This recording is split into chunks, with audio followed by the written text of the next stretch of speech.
It's not often we get breaking news, but I have breaking news for you. Right here, breaking news on the Gridiron Podcast. Have you considered the Cincinnati Bengals quarterback situation and how bad it looks with Jake Browning behind that terrible offensive line and no running game to speak of, right? It's come into consideration. Have you considered that Zach Taylor was like evaluating all options this week after they've lost their third straight and they look like they're headed nowhere but except to a very dark, sad, and lonely place? I don't always called Cincinnati for a reason, but maybe. yes. Yeah, okay. The Cincinnati Bengals have just completed a trade for Joe Flacco. Flacco? Yeah. Whoa. In this, the year of our Lord 2025. Yeah. I love this. Breaking news on the Gridiron Podcast. Joe Flacco is a Cincinnati Bengal. He is All the other things you love to see. one team away from completing the AFC North tour. Yes, the Browns have traded. I don't think, hey, that tour ain't happening. That tour ain't getting finished. Don't speak so soon, Josh. Hey, no.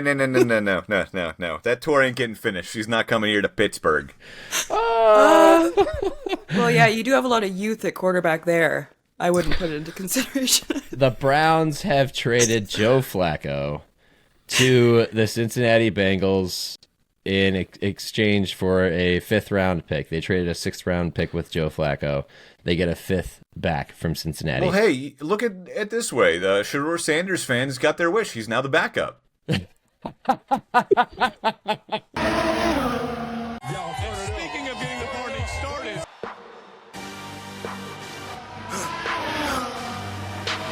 For the victory lap, though.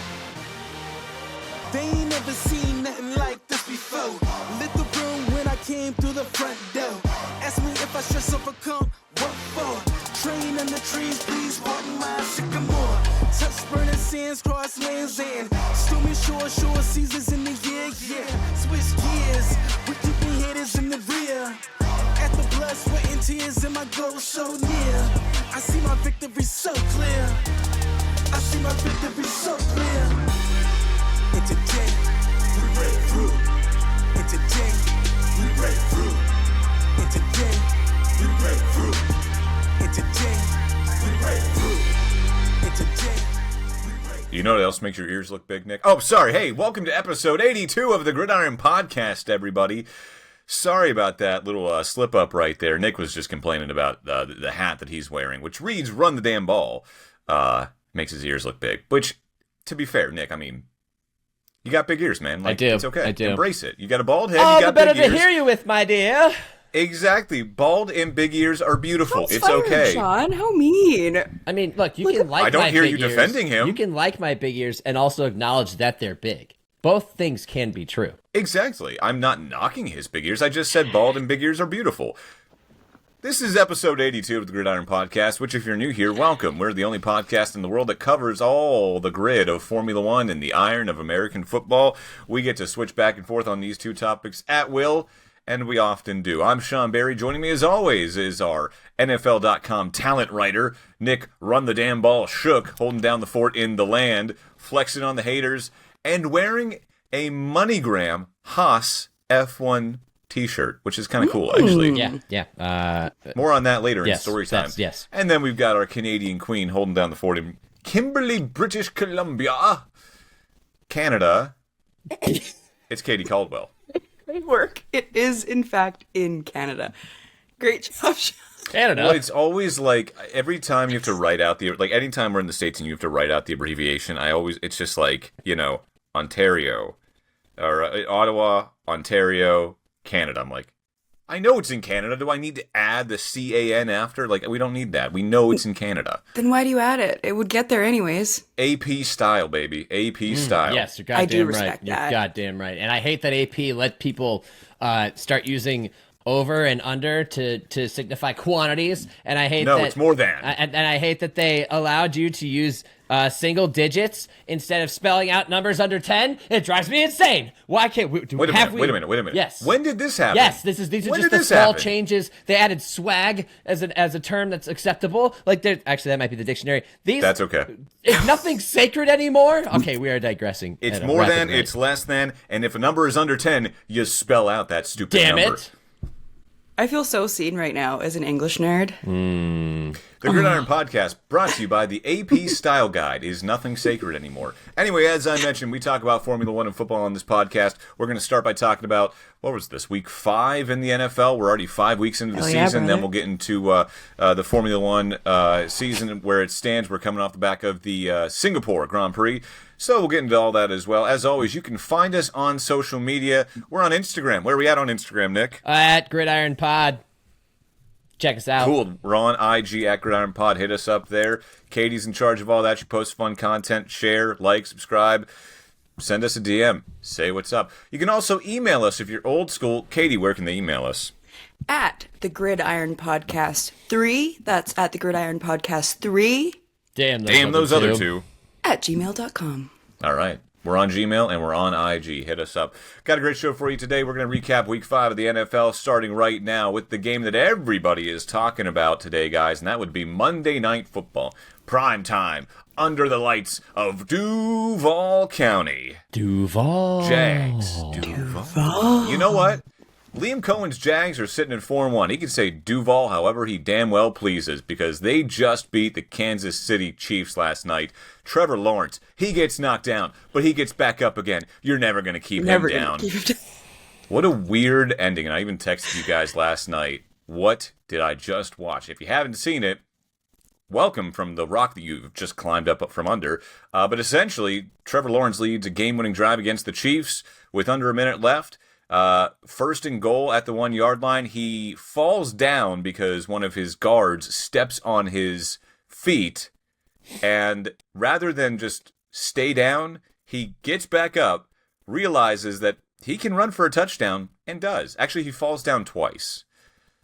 Just one of the weirdest game-winning plays I think I've ever seen, guys. That game was so funny to me because the whole thing felt like a microcosm of what the Trevor Lawrence experience is, where it's back and forth from like, Jesus Christ, that was a nice throw, to Trevor, what the fuck are you doing? And then, wow, that was such a great run. And then, snap the ball.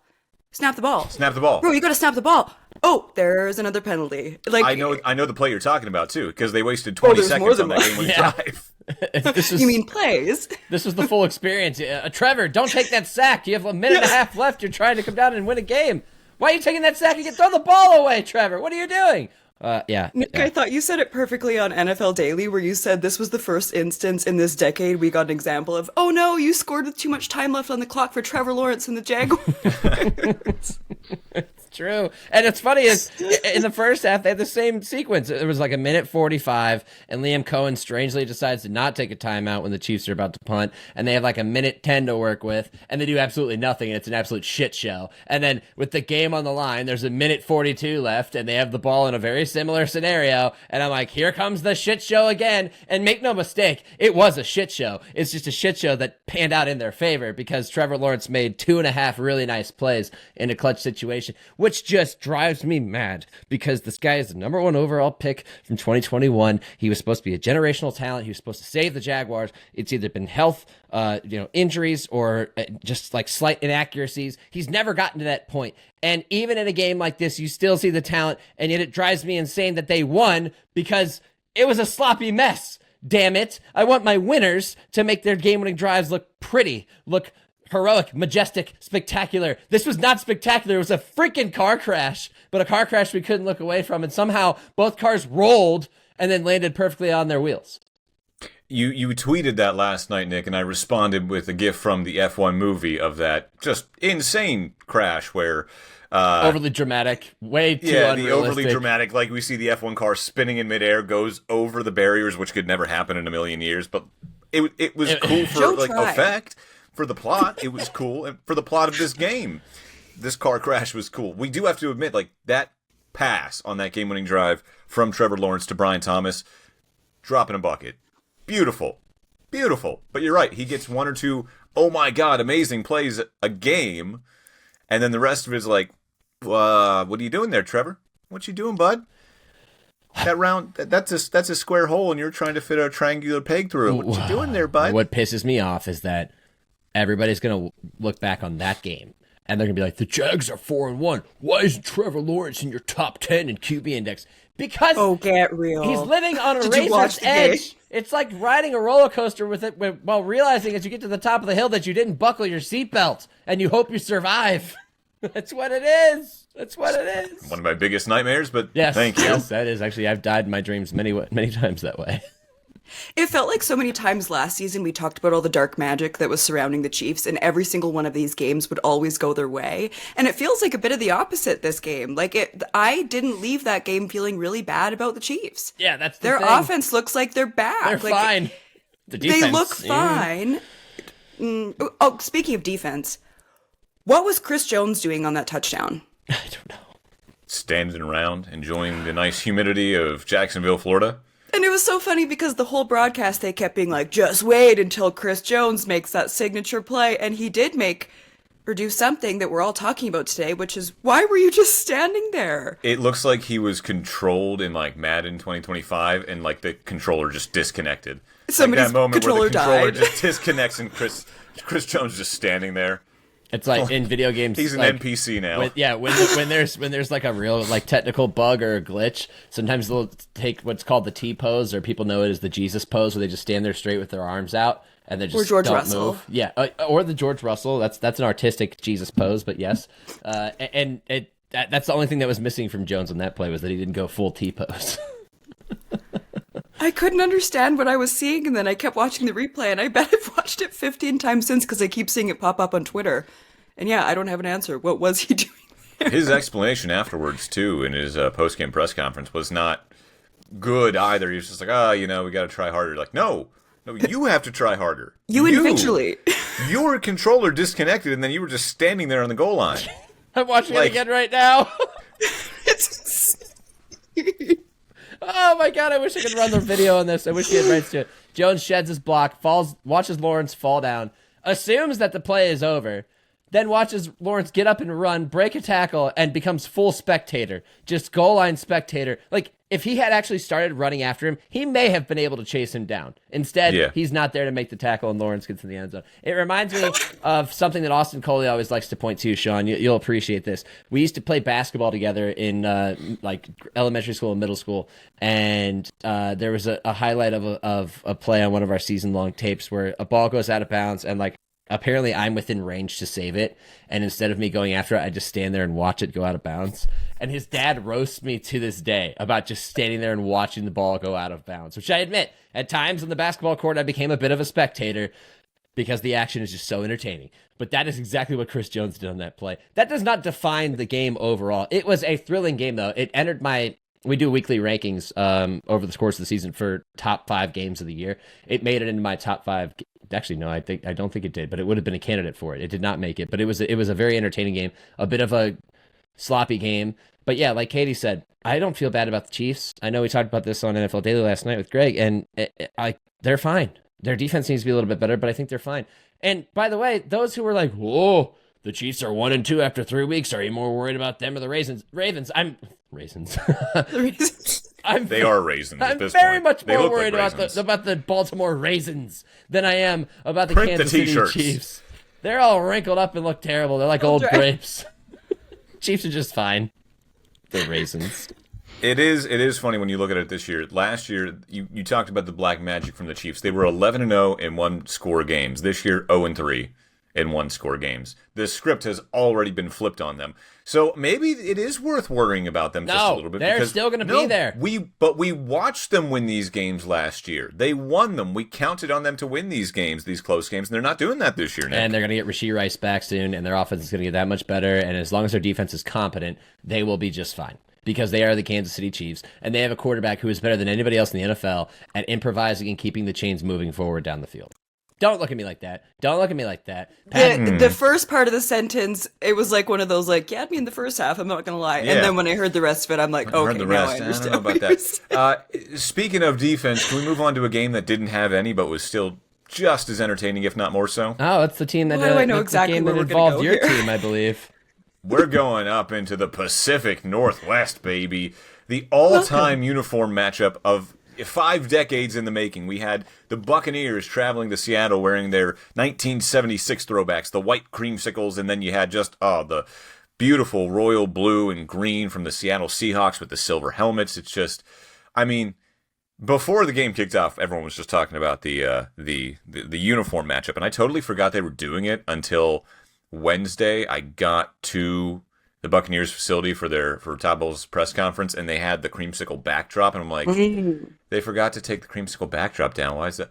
Oh, that's right. They're wearing them on the road this week. That's going to be awesome. And it was, but so was the game.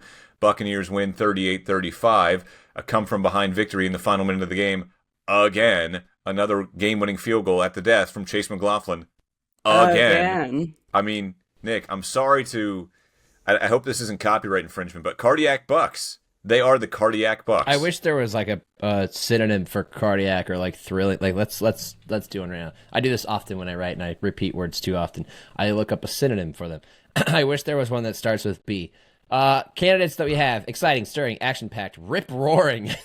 Rip-roaring bucks. Gripping, riveting, fascinating, dramatic, hair-raising, rousing, lively, animated, spirited, stimulating. It doesn't matter. These all describe the Buccaneers. I believe they became, the first team in NFL history to win record their first 4 victories in the final minute of a game in NFL ever. Correct. It's an unprecedented run. You think there's no way this is sustainable, right? But I think on Sunday they proved against the Seahawks team, which, shout out to Katie, the Seahawks are for real, okay? They're not going anywhere either. They're very for real. Defense needs to work on some things. They are also missing a handful of starters in that game. Lord, tell me about it. We all need to work on some things, man. We're doing our best. We're all a work in progress. You're looking at it right here. Hairline notwithstanding. So this, the Seahawks are for real. This is a great challenge for the Buccaneers. I got a buddy who's a diehard Bucs fan who was like, we're going to roll Seattle. I was like, no, they're pretty good. But the Buccaneers passed the test. They went in there and went toe-to-toe in one of the most entertaining displays of football I've seen in a long time. What a moment for Sam Darnold and Baker Mayfield. I think there was a combined 7 incompletions between the two quarterbacks. Let's see, mental math here. Let's move this out of the way. 6, 3, 4, 10 total incompletions between the two. That's absurd. That's absurd. That's insane. Baker goes 29 of 33 for 379 and 2 touchdowns. Darnold goes 28 of 34 for 341, 4 touchdowns. And the only blemish on his resume for the game is ultimately the play that proved to be the difference for the Buccaneers, which is a deflected pass that is intercepted by Levante David and sets up the Bucs for the game-winning field goal. Before that point, it was a classic case of whoever has the ball last is going to win this one. It's like college football in the NFL. So go ahead, Sean. When that pass was intercepted by Levante David, that was the first time in 5 drives that the Seahawks did not score a touchdown. There were 7 straight drives in which each team ended their possession with a touchdown. Yeah, it was. Honestly, it was pure cinema just watching it. I couldn't stop looking away. And then when the Bucs got the ball back, go down the field, Baker Mayfield to Sterling Shepard, I'm like, there's too much time on the clock. The way this Seahawks offense has been moving all day long.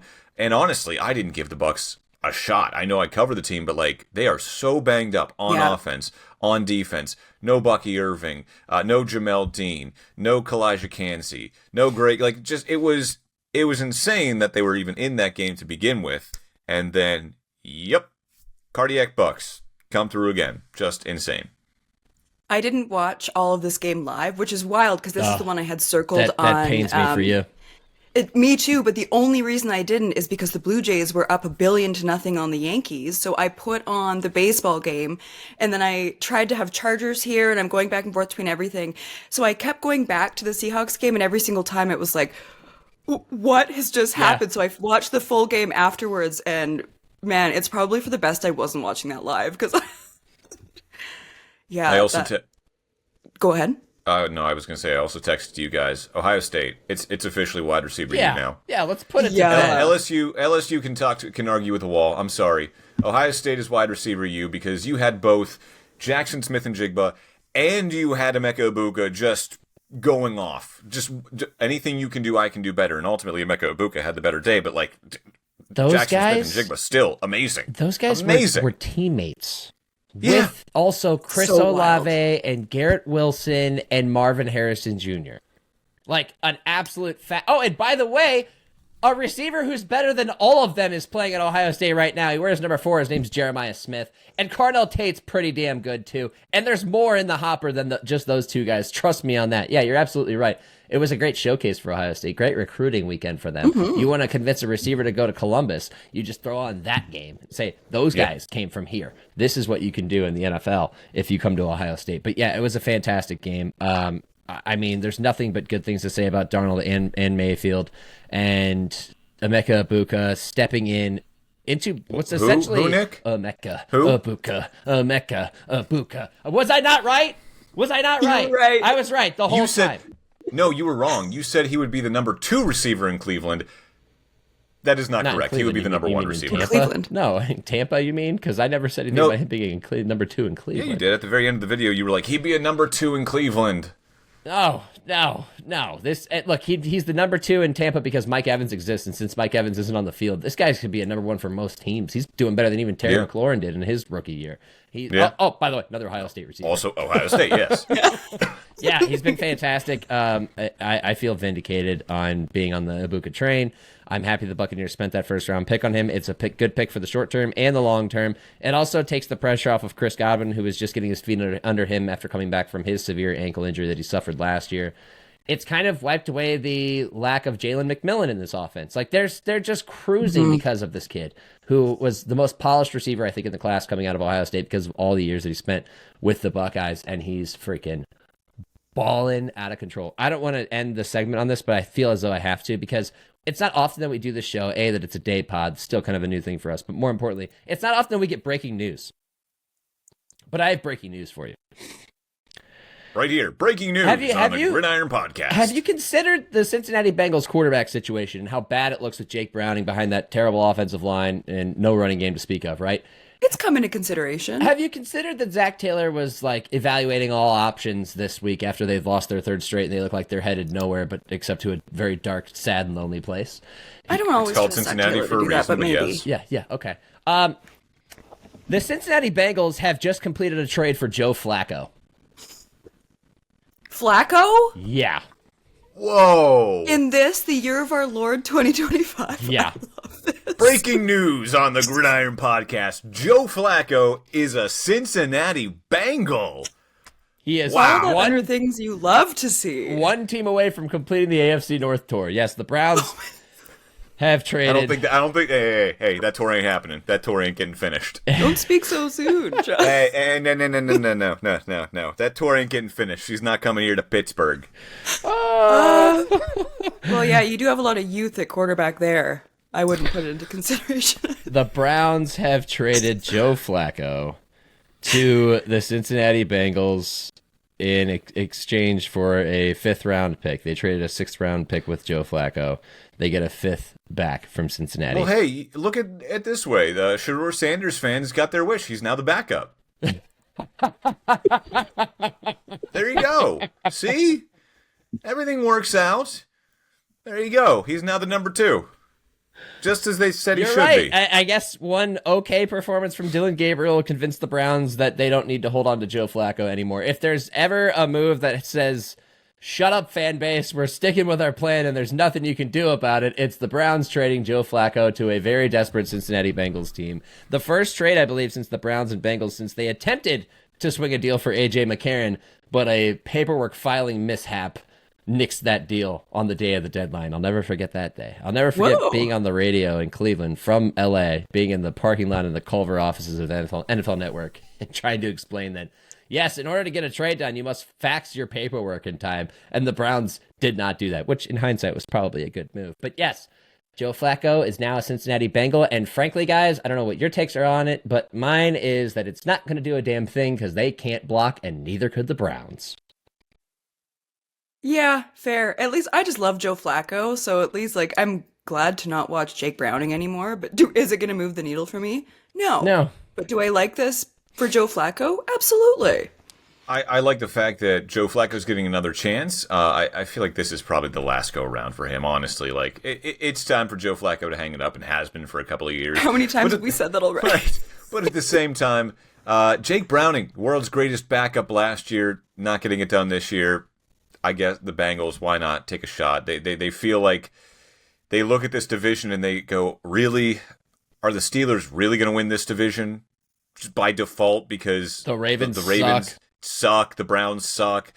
The Bengals, like, are we really, like, you know what I mean? So, yeah, good for taking a shot at it, I guess. This is why you don't tank. This is why you don't tank. Like, look at the Steelers. They're not tanking, and they are right now in a good position to win the division and host a playoff game. Tanking's kind of worked for some teams. The Bengals kind of tanked and got Joe Burrow, so they ended up in this. How's that working? And they got just to a traded for Joe Flacco. They got to a Were you Super about Bowl. to ask how's that working out for them with Joe Yeah, Burrow? they got to a Super Bowl. They did get to a Super When Bowl. was the You're last right. Super Bowl Since the Steelers then, got to, and Sean? since then, This is breaking my brain Sean, right now. when was the last Super Bowl the 20 Steelers got to? 2011. Yeah, 2011. yeah. Been a while, huh? Been a while. It has been a while. Yeah, yes. didn't tank. Probably should have tanked. Yeah, notable flop, Joe Burrow. Yes.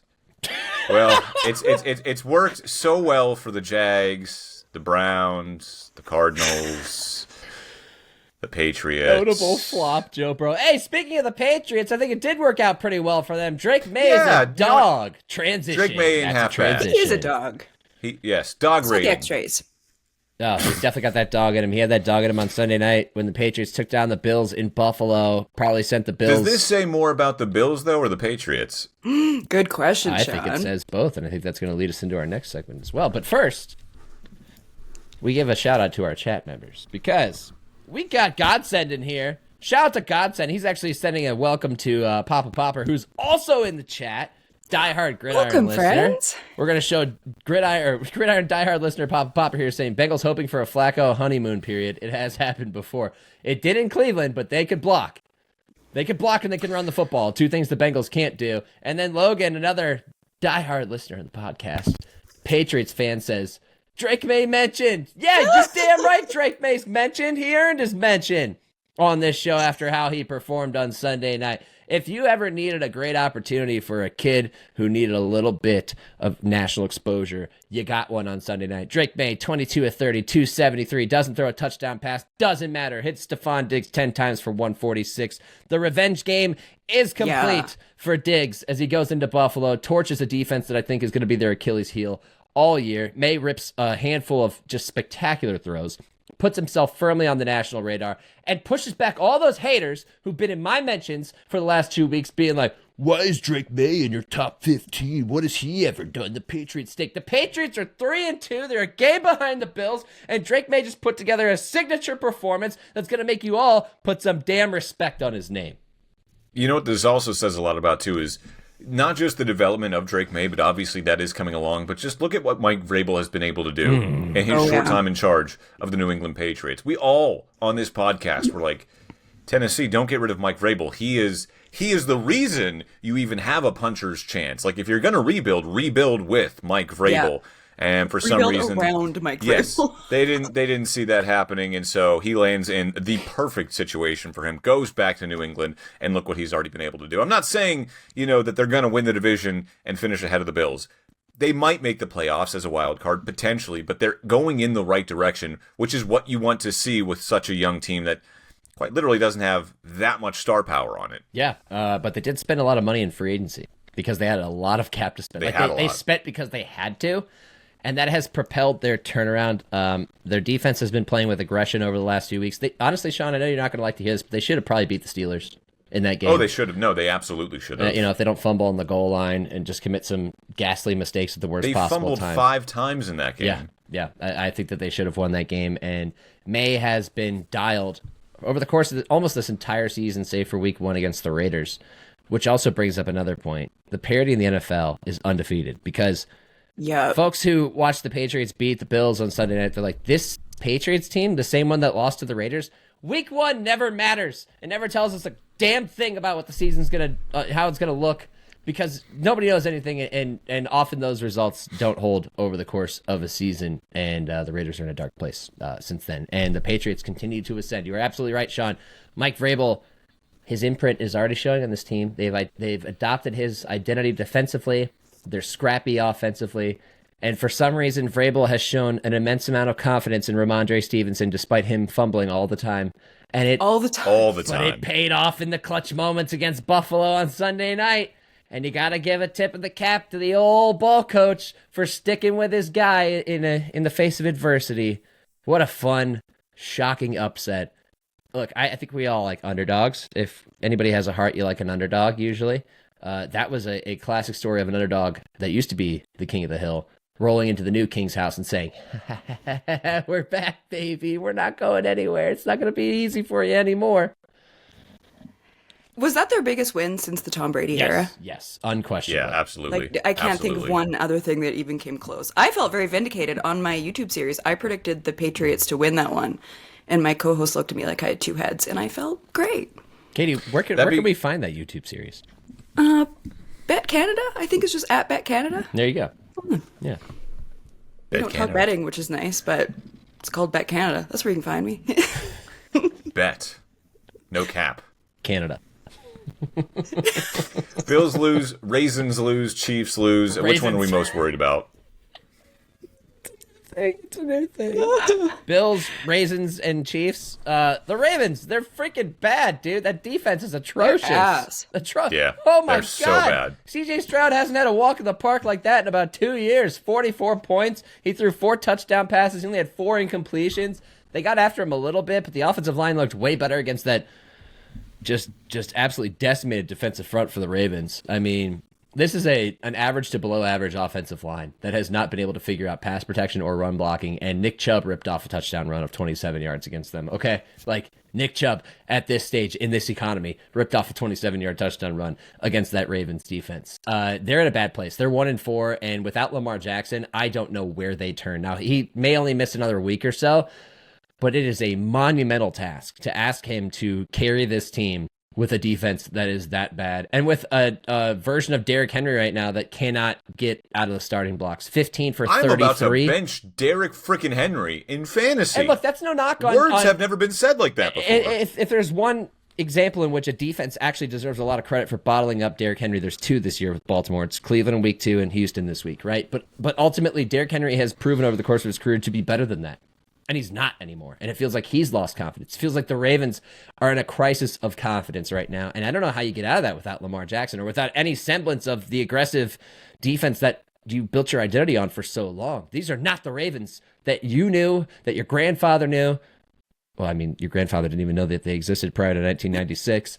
That your father knew, that even college-aged us knew. Totally different team. Very worried about them. It feels like something shifted with the fumble in week 1. Because he had such a monster game. I think he had like over 100 yards in the first half. And that was his first big fumble of the season, was later in that game. And didn't it end up costing him the game, basically? Yep. But he had such a huge game that it felt like that wasn't the biggest part of it. And then it feels like, wow, what a downhill spiral since then. By the way, while we're here, I cordially invite both of you and any listeners that want to join to the Fire John Harbaugh prayer circle. Whoa. Some of us have been here for a long time. Whoa. That is... Do I think it's going to happen? Longest tenured head Absolutely coach? not. No, that's not going to happen. Join me. Some of us are doing what we can to do our part. The Ravens, by the way, in a move of desperation, I believe, are pursuing Chauncey Gardner-Johnson, who the Texans got rid of because they were like, yeah, we don't need your bullshit. We're fine. They get rid of him, they win their first game without him. Not to say that those are two directly connected things, but... yeah. But they happened. Yeah. So, yeah. All right, let's move on to our next segment, guys, because we're going to get a little fun and creative this week. We're each going to give a mild to hot take, depending on, how spicy you like your food. We're going to pick our MVP to date, and then an early season award winner. It can be Offensive Rookie of the Year, Defensive Rookie of the Year, Player of the Year, whatever. Comeback Player of the Year. Go nuts, kids. Katie, start us off with, what was the first one? Oh, your mild to hot take. Mild to hot take, I think the Indianapolis Colts are going to go on a magical playoff run this year. That is mild. I would say that that is, what's the Tostitos brand mild salsa? Just mild? Just mild salsa. A little bit more Okay, than how can tomato. I bump this up? What if I say they come out of the AFC? Do I think they're going to? Not That is necessarily. hot. Now that is hot. That's ghost. Well, no, that's habanero hot. Yeah. That's habanero Yeah, it's hot. going to make No, you sweat. I think they go far enough in the playoffs that it really, really surprises people. There's something magical about them this season. And it's so fun because they just had no expectations. Like, I remember doing a video the day that Daniel Jones was announced as the starter, being like, are you kidding me right now? But, like, when I look at them, their one loss to the Rams, like, they so easily could have won that game. That was the Adonai Mitchell one, where, with the touchback, and then he had the holding call. But, like, you're that close with the Rams, who are a Super Bowl contender. Like, I know 5 games is a small sample size, and yes, you won over the Dolphins and the Raiders. But A, this is a franchise that could use a feel-good story. But B, like, you've got a top 5 offense. You've got a top 5 defense. They've got a seemingly very good quarterback, which who knew? They've got the coach. Like, to me, it gives a little bit of 2024 Eagles. When we were doing our division previews, I remember saying, like, they have a good roster. The question is, like, Anthony Richardson, Daniel Jones, what are really either of them going to give us? And Daniel Jones said, all right, I got you. Bet. Canada. Indiana Jones, man. Looking good. No cap. Looking so good. And this is one that, like, this is a really big one for me personally. My family is having some health issues right now. My dad's a big Colts fan. And it feels like this is a really cool, like, I grew up a Colts fan for like half my life and then eventually became a Seahawks fan just because of the proximity. And I love Seattle. But this is one where if there was a time that feels really cool for them to go on a magical, unexpected run, I'm really cheering for it. So, yeah, I'm all in on the Colts. Okay. It's so fun. I want to push back on that real quick because I believe in the storybook, and especially after Jim Irsay's passing, it's like, oh, that would be great for the franchise, right? But they also haven't played anybody. They haven't, but then I also look at the AFC that like that's where this kind of made my final decision for what my take was. Yes. Because a lot of teams around the AFC just aren't as good. So like even if they were playing this well within the last few years, the AFC was just so strong around them, which like you said, now there's just a lot more parity in the NFL, which it gives an opportunity for teams like this to really go in and take advantage of that. I believe because the Browns beat the Packers, we are really close to completing the parity circle already, which might be a record. I'm very much looking forward to that being completed. But let's run down the Colts schedule real quick. They beat the Dolphins, destroy them in week 1. They barely beat the Broncos, kind of a gift because they missed their game-winning field goal before they got a second chance to do it. Broncos are good, though. I know, but I'm saying it was kind of a gift win in a number of different ways. Then Tennessee, they destroy. Tennessee stinks. In the words of Cam Ward, we ass. And they are ass, even though they won this week. They lose to the Rams in a game that they should have won, which I think a better team probably does win that game and doesn't commit those mistakes, but it was only week 4. And then they dominate the Raiders, who stink as well. And guess what? They're not going to get many more tests. Like, they play the Cardinals this week. Don't think that's going to be much of a test. Their first test is going to be the Chargers. They play Tennessee again. Going to be a win. They play Pittsburgh, which is going to be a challenging game. And they play Atlanta, which should be a challenging game. So, like, by week 11, we're getting close to Thanksgiving. We'll know more about the Colts. So that is a hot take that they'll win the AFC. Mild take, just because of where they stand in the standings right now, that they'll come out of the AFC East now, or the AFC South, excuse me. Which, by the way, better division than the AFC North. And what world are we living in? Oh, without a doubt. What world? So wild. Without a doubt. What world Without are doubt. we living in? Okay, so I'm gonna go back to the chat real quick because the chat is hot today. Block is hot. The chat I is love hot. that. We got a multitude of people in here. We got a new one I've never seen before, Skinny Clee, who said, "What do we think the Colts are for real?" So thank you to everybody who hopped in the chat. I also found that 2 of our listeners, our viewers right now, are in the same fantasy league, and they're talking about it in the chat. Look at Godson saying, "Gray Fox, you smoked me in fantasy last week. GG's." Look at you guys getting all together. I like that. I like that a whole lot. But I also am going to transition to one thing here because you said something along the lines, I don't even remember what the hell you said that made me think of this, but we're just going to go to my pick now because my hot take is that the Bills are kind of fraudulent. I love that. And I think it kind of is connected to what you said about there aren't that many good teams in the AFC right now. The Bills have also not really played anybody. If you look at their schedule to this point in the season, yeah, they were undefeated going into week 5. They played Baltimore and had that thrilling comeback, which was great and everything, but what are the Ravens? We don't know now. They beat the Jets, they beat the Dolphins, and they beat the Saints, who are like 3 of the worst teams in the NFL, probably. They lost to the Patriots. They play the Falcons, and they go into a bye. They come out of the bye, they play Carolina. Their first real test is Kansas City in week 9, and that's at home. Like, the Bills could win 13 games, 14 games, look like world beaters, and I'm still going to sit back and be like, I don't trust you. And it's not because of what they've done over the last few years. It's the fact that they had, I don't think Just they... relying on Josh Allen to save them every once in a while. Like, James Cook is having a hell of a year. They did not give him the ball enough on Sunday night, and I think that directly affected them in their loss. But their defense lacks juice, and that's just supposed to be Sean McDermott's MO. The changes that they've had to endure in personnel in the back end, in the secondary, have not paid off. I love Cole Bishop, but he has not done enough to replace that fantastic safety tandem that they used to have in Micah Hyde and Jordan Poyer. And Tre'Davious White is a starting corner for them, and he's not Tre'Davious White of 4 years ago. He's just not. I think that they are going to run into instances in which they're going to ask Josh Allen to carry them way too much. And they've done that a lot. But that's what they've been doing for years. Yes, but I think it's more pronounced now. And really, it's going to become James Cook, Josh Allen, Keon Coleman, and they're good tight ends. And it's just going to be like, can we do enough with our offense to win these games? There's just something about them that has a bit of stink where if you asked me to put my life on the line, I would not gravitate toward the Buffalo Bills to save me from extinction. You can run on them too. Like, they have more than one vulnerability in that defense. Yeah. So if Josh Allen isn't getting it done on the other side, like even when we look at the Panthers, like, do I think they're going to lose to the Panthers? No. But if you have a vulnerable run defense, didn't Rico Dowdle just put up 234 yards? Like, the NFL's weird, man. Yeah. We've talked about this so many times where at the beginning of the year we do the schedule game where that's a win, that's a win. Like, man, penalties, turnovers, weird shit happens in the NFL, and then it can go the other way. Yeah. I will say the one I thing love for this them. take about the Bills. The one thing going for them, though, is we just said it multiple times. There is so much parity in the NFL. So maybe Josh Allen saving them in the clutch, maybe that is enough to get them over the hump this year. We'll find out. I'm going to do my take.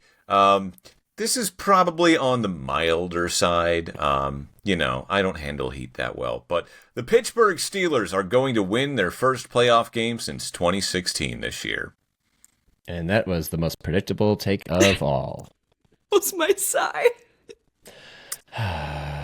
Sean, I like that take. God, Thank you. How can I you be like that. so gullible? Let's run through the Steelers schedule real quick. Why don't we? No, let's not. Let's just not. do it. Let's do it. I think the that, Steelers Nick. haven't played a division game yet. Yeah, they haven't. They beat the Jets. They lost to the Seahawks. Seahawks look like the superior team in that game. They beat the Patriots in a game they should have lost. Their best game was against the Vikings in Dublin, which I give them all the credit in the world for winning that game. But, oh, by the way, Carson Wentz was playing quarterback for Minnesota in that one.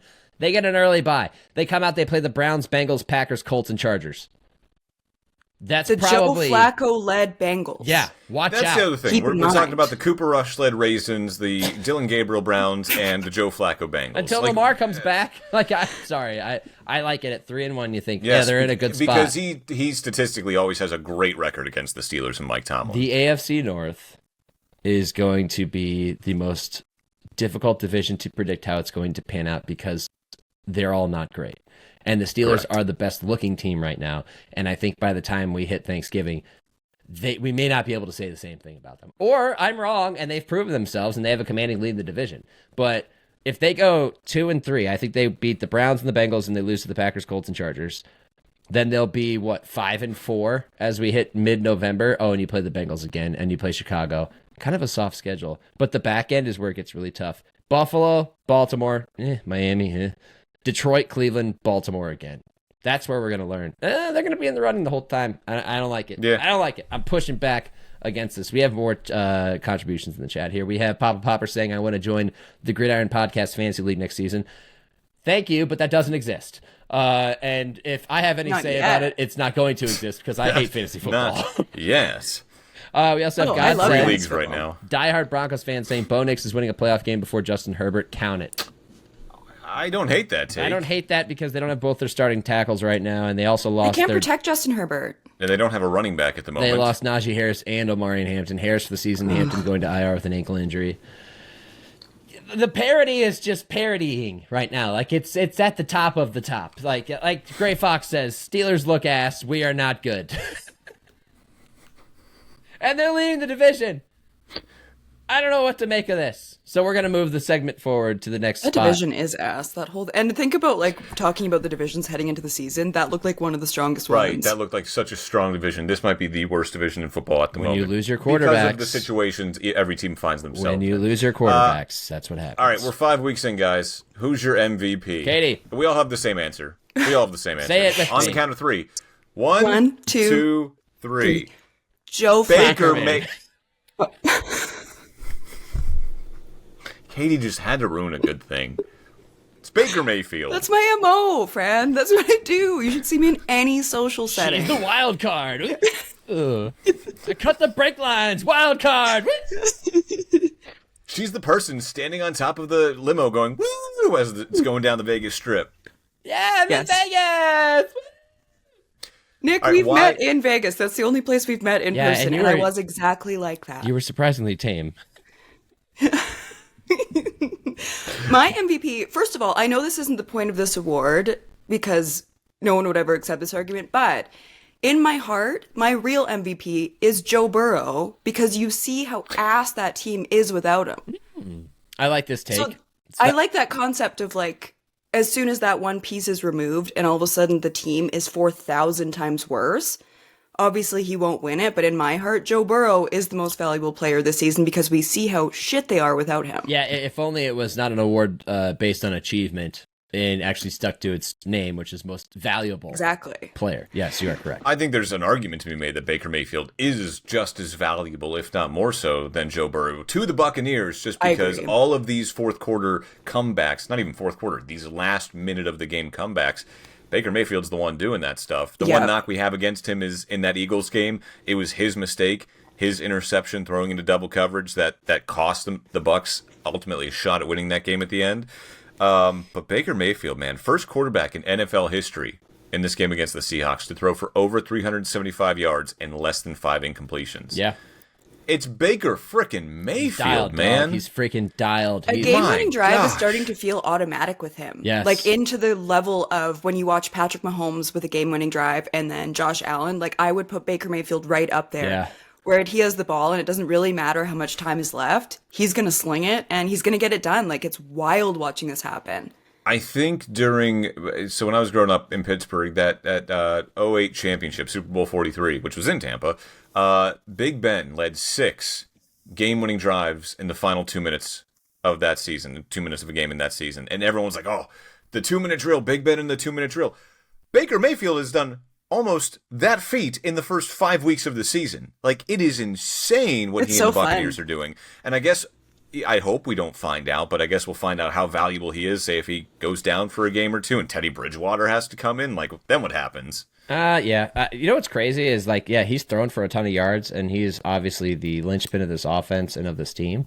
He is the engine that makes it go. What strikes me the most when I watch his games is not that he's ripping these beautiful passes to Emeka Ibuka and Sterling Shepard and whoever else it might be. It's the fact that when it's 3rd and long, he's impossible to bring down. He runs for first downs in key spots so often. Like, and he has no regard for his own safety. He is only trying to clear the line to gain, and I love No it so regard much. for human life anywhere around him. He's shit-talking fans in the tunnel before games. He's And then backing it after up the game. on the field. He's talking trash in press conferences about Steve Wilkes being the one who cut him, and I don't think that's necessarily how it works, but I get it. It's the most enjoyable thing to watch, and yet I wonder, this is also my pick, but I wonder, this flawed award that is very quarterback-centric. Now my camera's freaking backing out and shit. It was for dramatic effect. If this is going to be one of those instances in which the team with the best record and their quarterback just ends up being like the MVP. Yeah. You want to super zoom on me real quick? Sure. This is why you watch on YouTube, so you can see this. Zoom in Baker a bit Mayfield more, for Nick. MVP. Baker Mayfield is going to win most valuable player, and there's nothing you can do about it. I agree with you, but I'm very scared. It is funny, and I posed this tweet, or I posted it online. Just, at one point, the Panthers had both Sam Darnold and Baker Mayfield, Yeah. and they're like, nah, we're good. Let's go get Bryce Young and trade up for him as well. Which, again, looking at how they performed in Carolina, absolutely, they were right to move on from them. But it is funny that they have now found, we're seeing this a lot more, right? We're seeing Baker Mayfield have a comeback, Sam Darnold, now Daniel Jones apparently, Geno Smith has made a career out of himself. Like, it is fun to see all these, more veteran guys find themselves in this league finally. Almost like, when you spend a couple of years playing in the NFL, you kind of get better at it. But, Gee, yeah, what a concept. Right. I love what Baker's doing. As a Steelers fan, hating him for like 4 years of my life, can't help but root for the guy now. He's awesome. And everybody, Sean, I love this for you that you get to cover this team right now. I know. I Truly, thought I was lucky like- that I was going to get to cover Tom Brady. Screw that. I get to cover Baker frickin' Mayfield. all right there, champ. That's, Famous last word. that's cool. The Jets. Let's Well, let's slow it down before you lock up the brakes into turn 12. No, speed it up. I like that. All right. So, safe to say Baker Mayfield is our MVP pick 5 weeks into the season. Yeah. I think It it's is pretty for obvious. me. Who are some honorable mentions? Because we all have the same one. Well, this is Sam Darnold, Daniel Jones. Daniel like, Jones. This is Honestly, the world. Dak Prescott too. Yeah, but they're not going to have enough wins at the end. But I like, don't this think is so the world either, we live in. but it's not his wins, it's how he's doing it. Like when you don't have CD and then you don't have 4 starting offensive linemen, like he's really impressed me this talk season. to me. Well, I mean, say the same thing about Baker Mayfield. Until they got Tristan Wirfs back week 4 against the Eagles, they had 2 starting offensive linemen left, and they were playing out of position.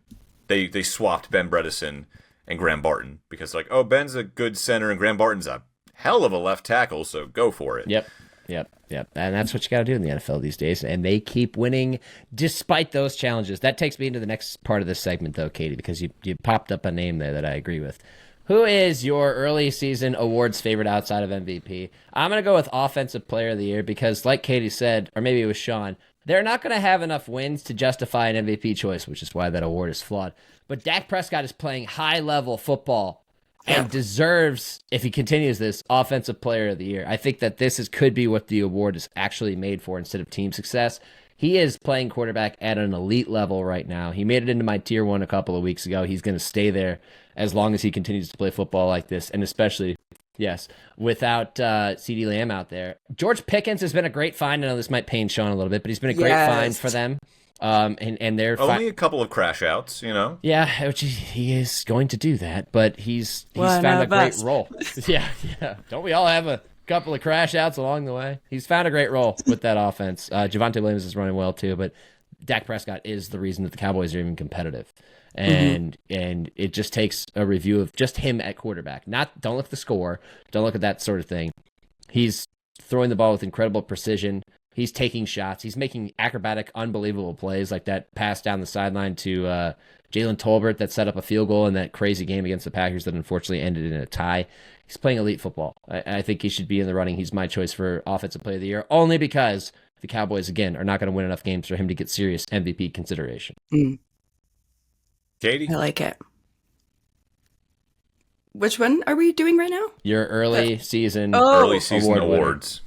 Oh, mine is Emeka Egbuka. Emeka Egbuka. This guy's a superstar. He's like the biggest story of the NFL season to me this year, maybe outside of the Colts. And I feel like when he was drafted, like I was kind of scratching my head going like, okay, I wonder if he's sitting there when he's drafted thinking, I'm going to a place that has 1,000 receivers. Like you have Mike Evans. You just re-signed Chris Godwin to a 3-year contract. The year before they drafted Jalen McMillan, who finished out last season with 7 touchdowns in his last 5 games. But man, things change so quickly in the NFL, and he's used this opportunity. Like, he's so fun to watch.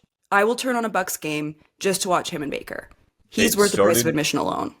It started so early in training camp by them saying, this kid's for real. Like, he is what we thought we were getting when we drafted him in the first round. And a lot of Bucs fans down here in Tampa, they were also scratching their head and kind of a little frustrated with general manager Jason Light because they wanted defense, right? Yeah. Their biggest flaw last year was the defensive secondary. They wanted a cornerback. They wanted somebody to bring in. Well, they get their wish because they end up getting Jacob Parrish and Benjamin Morrison, both of them banged up at times, but they look to be pretty solid picks as well later in the draft. But you take Emeka Egbuka, and I mean, I didn't have a problem with it because right now you only have Mike Evans under contract for 1 more year this year. And Chris Godwin's coming back off a major injury. They're both sooner rather than later not going to be in Tampa anymore, either from retirement or just they can't go anymore. So drafting the future, you know, Emeka Egbuka 1A, you know, Jalen McMillan 2, 1B, something like that. He's injured now, of course, with the neck injury. But at the same time, okay, fine, you're building to the future, but also you can't beat the Bucs if you can't outscore them. Defense be damned. That's what I was thinking.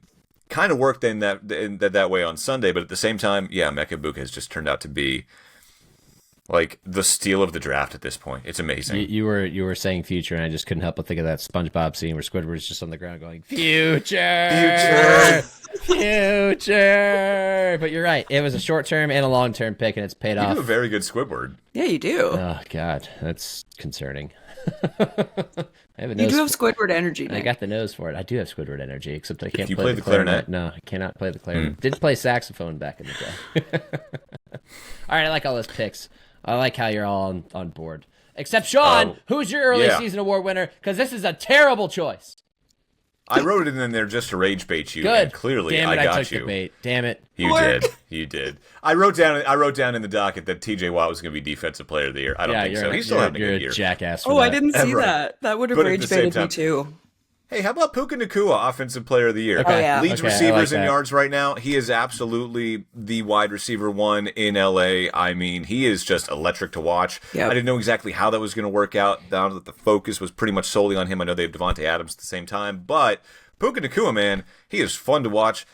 Offensive Player of the Year for him. Why not? You could make the Emeka Ibuka song. Puka Nacua, Mecca Abuka, Tetaroa, McMillan, come on.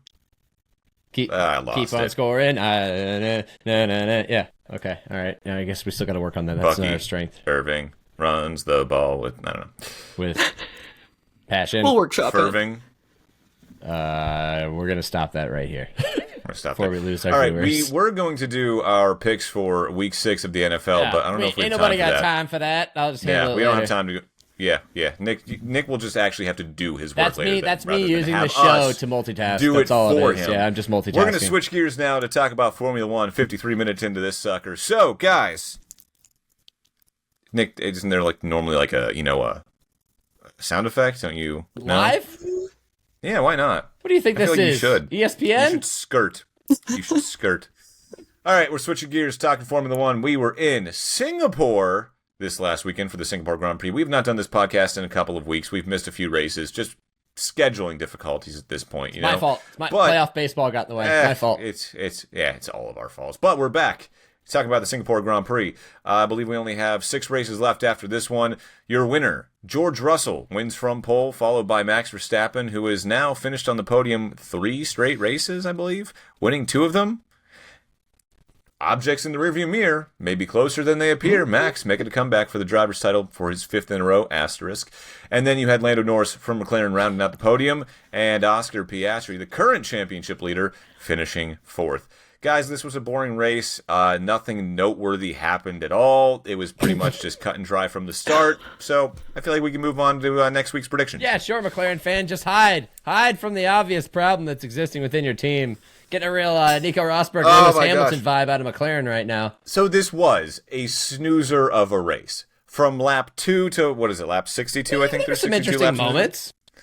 And some interesting radio messages. Some slow pit stops. It was a pretty boring race, but on lap 1, turn 1 or 2, whatever it was, Lando Norris from P5 passes his teammate and championship leader Oscar Piastri for P3, and that was pretty much the order that we ended in, basically. How did he Or at pass least him, for the top Sean? 4. I think he was a little rude.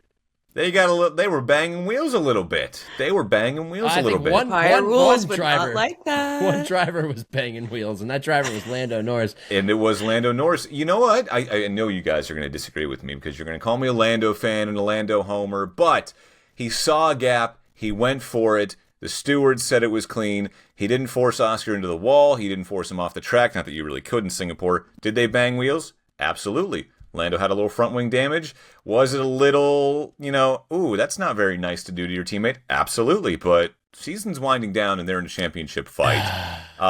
Yeah. Oscar has had some tense passes on Lando before as well.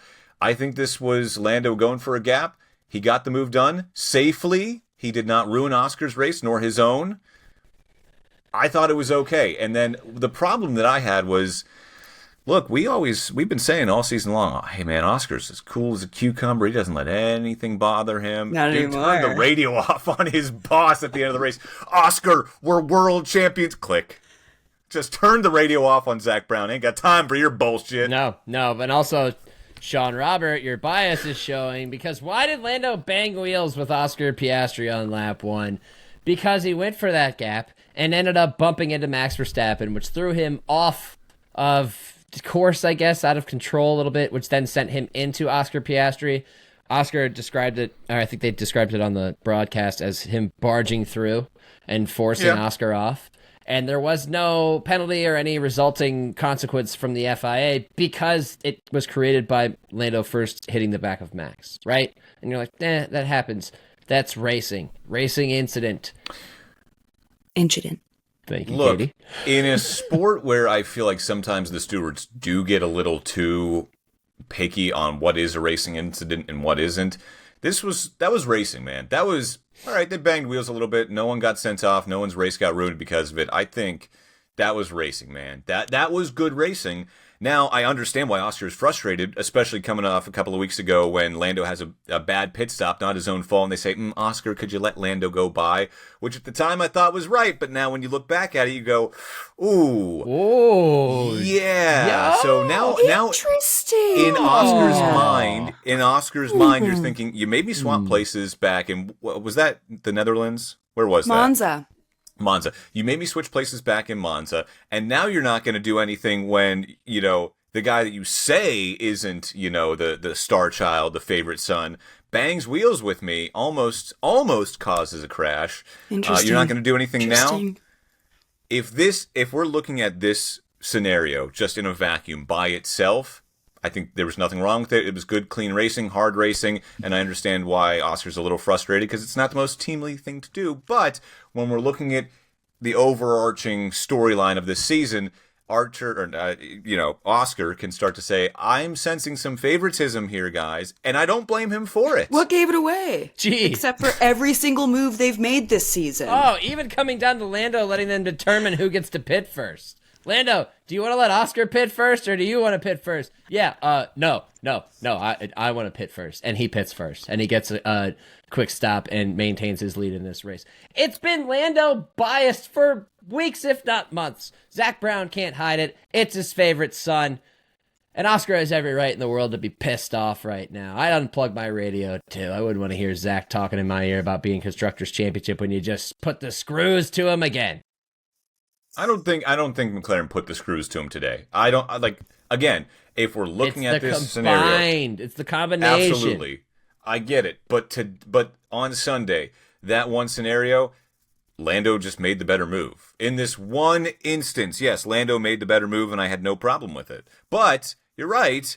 When we just look at the pattern here, the goalposts are moving, Sean. Are we playing under team orders or are we not? Are you free to race or are we not? Because they've always been free to race. They're They've only said that free from to day race one. when it benefits Lando. That's There what it happened is. in Monza. If we were free to race and our bad pit stop shouldn't have an impact on Oscar's performance, they wouldn't have asked him to change positions. They would have just been free to race the whole time. The goalposts they were free to race moving. in Canada too, and Lando screwed that The up. goalposts keep moving. And I really, I want Max to come back and win this because I think that would just be cinema. But I really hope Oscar beats Lando for this title now. I'm full team Oscar now. Mm-hmm. I'm very anti-Lando. This is the precedent that McLaren has set this entire season by meddling in their drivers' races. Once you do that once in Monza, and then it's funny that Oscar has a slow stop in this one. Why aren't you guys on the radio asking to swap? Huh. Almost as if Oscar is the championship leader and not Lando Norris. And I think a lot of people forget when you look at the races are starting to dwindle down. There's still 3 sprint races. Yep. And I love the fact that Max is looking in their mirror because McLaren cannot and will not stop losing to themselves. Yeah, that's the other thing too. Max is doing so well right now that he's going to start to force their hand to pick a driver. Yep. They are. If this keeps up, by the end of this season, we're going to have 3 drivers fighting for a championship, and McLaren can only prioritize one, or else they risk losing both. Yes. Which would be so beautiful. So great. So great. Sign me up. It's like a 5-course meal with the fattest steak you've ever seen. Let me dig in. Let's do it. And this is the problem with choosing 2 drivers, 2 number 1 drivers. Red Bull has said this all along. We don't have 2 number 1 drivers. We will prioritize one. Mercedes did not prioritize one driver. They didn't have 2 number 1s ever since 2016 because what happened? Just the chaos that ensued with Nico Rosberg and Lewis Hamilton. They're like, let's not do that again. Let's put Valtteri Bottas in there and make it a clear 1-2. Max Verstappen, once Daniel Ricciardo's out, it's a clear 1-2. And it worked. It worked. McLaren's always kind of like, always McLaren's like, we've got a one. We've got two number one drivers, whether you go back to when it was Lewis Hamilton and Fernando Alonso, or Lewis Hamilton and Jenson Button, or you can go back into the 80s when they had Ayrton Senna and Alain Prost. Like, McLaren's always like, we can have two number one drivers because we can handle this. No, you can't. But you can handle it when you have the best car, and one of your drivers is going to win a championship. That might not be the case now. I love it. I just love how they keep trying to bullshit everyone and say, we have two number one drivers. When clearly Lando is the number one boy, he's the favorite, but then Oscar is driving better. Oh, who could have ever predicted this mess that they got in, except Nick and I, heading into the season and the entire season? Other than that, who could have ever predicted? Doesn't it feel so good to be right? It feels so good. And man, Oscar was so funny on the radio. Like we're really starting to see a lot of their mess. Because like you said, I think it was you, Sean, that we didn't see a lot of emotion from him for most of the season. We're starting to see their They're mess giving a reason to show leak emotion now, onto the broadcast when Oscar goes, that wasn't very team-like. I stood up off my couch being like, there it is, because you know that they talked about that meeting. Yep. And you know that it's all about the team and team first. And then Oscar goes, that's not fair. And they're going back to him going like, Oscar, we will talk about this after. Control the controllables. We will talk about this. And Oscar's basically like, we're talking about it now. Nah, we're talking about it now, bitches. I would have killed to have been a fly on the wall in that debrief after. Wouldn't we have all been? Yeah. Like, just to One be... door like, was fuck smashed. wouldn't it have also been better, I mean, if they had both finished on the podium and we would have had to get in that very awkward cool-down room? Like, if only. If only. It also underscores how much better the Drivers' Championship is than the Constructors. Like, they're not even close. Right? No, yeah. This was one of the fastest Constructors' Championship in F1 history. McLaren, by the way, they just wrapped up their second straight Constructors' Championship. But we're talking about more drama Terrible with them vibes because surrounding it. McLaren is gonna McLaren. And we love drama on the Gridiron Podcast. Oh, I love Maybe- when they're maybe a verb as well. Like when the Chargers charger. I love that the McLarens are McLaring. Maybe they like that. Like, at this point, do they like McLarening, though? Like, do they just, hey, all press is good press. Like, they can't get out of their own way. Jerry Jones? And at this point, at this point, I'm wondering, are you doing this on purpose? Zach Brown does kind of have younger Jerry Jones energy. Oh, God, he is a salesman. He does get brand deals done. Oh, no. Why have I never... Ew, I just got like bad chills down my spine. How have we never Guys, put I've this been thinking together? about this. I've been thinking about this ever since Sunday. I'm like, why can they just not... They're doing this on purpose. Sean, you chose... Your chosen McLaren or F1 team is the Dallas Cowboys of F1. Oh, God. I mean... The Toronto Maple Leafs of F1. You're not wrong. They're both very successful teams that used to be successful way back then. Oh, boy. Oh, boy. Uh-oh. Oh, boy. Max Verstappen, come on down. Come blow it up for all boy. of them. Max Verstappen. Verstappen. Who would have ever guessed that you'd have me on this podcast cheering for Max Verstappen in a driver's championship? My What long year is con. this right now? My long con has finally paid off. And that right there, kids, is proof that persistence does pay off. Unbelievable. Unbelievable. Before we get out of here, though, we do have story time. Nick wearing his Haas F1 team shirt. Nick, you said you'd tell us how you got that shirt. Okay, Tell us how you got that so- shirt. By the way, no race this weekend. We're going to Austin a week from now. So Yes, I we'll can't do wait race predictions for next week. all the cowboy motifs and all the American go. bullshit on the Yeah. cars because I freaking hate it when they go to Austin. Good race, good track. Great race. Think about how outsiders of America feel. Promotion pisses me off. It's like when things You happen in hate it Cleveland. as an American? Yes, I do. Think about us. Yeah, you're right. That's true. It's like when things come to Cleveland and they just make it all about rock. It's like Cleveland has the Rock and Roll Hall of Fame because a DJ used the term rock and roll on Cleveland radio. That's it. Like, the rock scene here is not strong, never has been. Stop putting guitar picks and guitar necks in all of our logos for our events. We're more than rock. I'm done. Okay, so story time. So the Cleveland I feel Guardians... like he hit a nerve there. Yeah, a little bit, you think?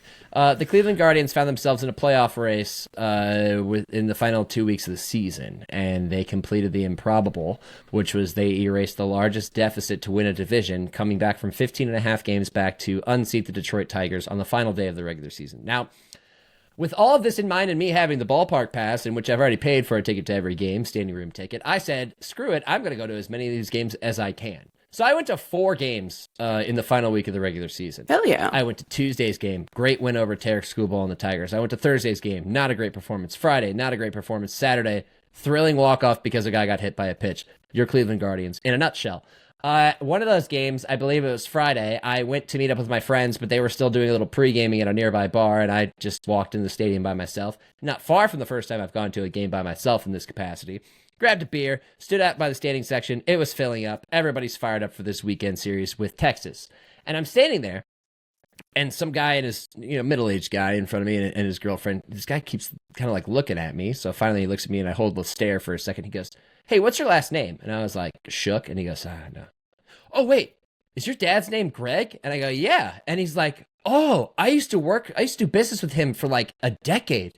And I was like, "Oh, what shop are you from?" He's like, "I'm from Haas CNC Machining." And I was like, "Oh, yeah, I know of Haas."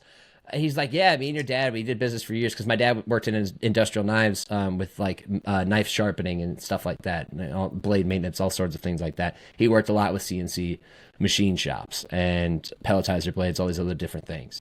So I'm like, "Oh, yeah, I know exactly what you're talking about. I remember being in the shop with him back in the day. I know all this stuff." Yeah. And we start talking about him a little bit. And then he, at the end of the conversation, he goes, "Yeah, tell your dad that you ran into Matt from Haas." And I went, "Oh, well, I hate to be the guy who has to bear this bad news to you, but he passed away 5 months ago." And the guy's face absolutely dropped. And I was like, no, it's okay. It's okay. Like, you didn't know. It's totally fine. It's unfortunate that I have to tell you this, but yeah, that is true. And he's like, "Oh my God, I'm so sorry." And you could tell he was visibly uncomfortable. So we end up standing there and I'm buying each other beers, watching the game, talking sports and all this stuff. And halfway through, he's like talking about Haas and everything. He's like, "Yeah, we have an F1 team." I was like, "Oh yeah, I'm well aware." And he's like, "Oh, you like F1? I was like, big fan of F1, know a lot about it." And he's like, "Give me your email and your address. I'll send you some Haas gear." So he sent me a Haas shirt. And that's why I'm wearing it. And also because Ollie Behrman ended up in the points this week. Hell yeah. Shout out to Ollie Behrman. Haas. That's so much better than McLaren, because I did a story at a McLaren dealership and I'm like, "Hey, can I get like a hat?" This was what I'm like, "I'll even take Daniel Ricciardo. I don't care." They're like, "Dude," and this is the dealer's like, "We can't even take that stuff home." It's like, damn. Meanwhile, Haas is just like, "Hey, here's Haas stuff." Not only did I get this shirt, he couldn't remember my size, so he sent me one a size bigger too. I got 2 shirts. There you go. Yeah. That's a pump cover, my friend. Yeah, you're damn right. Or it can be sent to one of your esteemed colleagues, friends, and podcast co-hosts. Well, Katie, you can wear a 2X as a sleep shirt, I guess. I don't know. I was going to say, that's you like a dress dress on me. I like a Haas dress. All right. I'll send you the 2X. Why not? Our Canadian queen rocking American sports apparel. Next love up on it. the Gridiron Pod's Instagram feed, a picture of Katie in a 2X Haas t-shirt. No feet pics. The feet will not be included. Thank you. You know me so We can talk well. about that You gotta later. pay for those. Chad, we can talk about that later. Free feet in the year of our Lord 2025. In this couldn't be economy? me. In this economy? No In shit. either of our economies? All right. There's actually a tariff on feet pics, if you didn't know. Yeah. Ah, yes, geopolitical tensions. This has been episode 82 of the Gridiron Podcast. For Nick Shook and Katie Caldwell, I'm Sean Barie. As always, join the chat. You can find us on YouTube. Where, Nick? At Gridiron Pod. YouTube.com/@GridironPod. And then on Instagram at Gridiron Pod, and on email or via email. I don't know why I keep saying On on email. email. On the God, cyberweb. You can find us via email. Email us. We'd love to hear from you guys. That is what? The Gridiron Podcast 3. The Gridiron Podcast 3. Damn Damn those those other other two. at gmail.com. Thanks so much for joining us for episode 82. Any last words, guys? 100% tariffs on knuckle sandwiches. I'll take 2. That's all. Good night, Canada. All from me.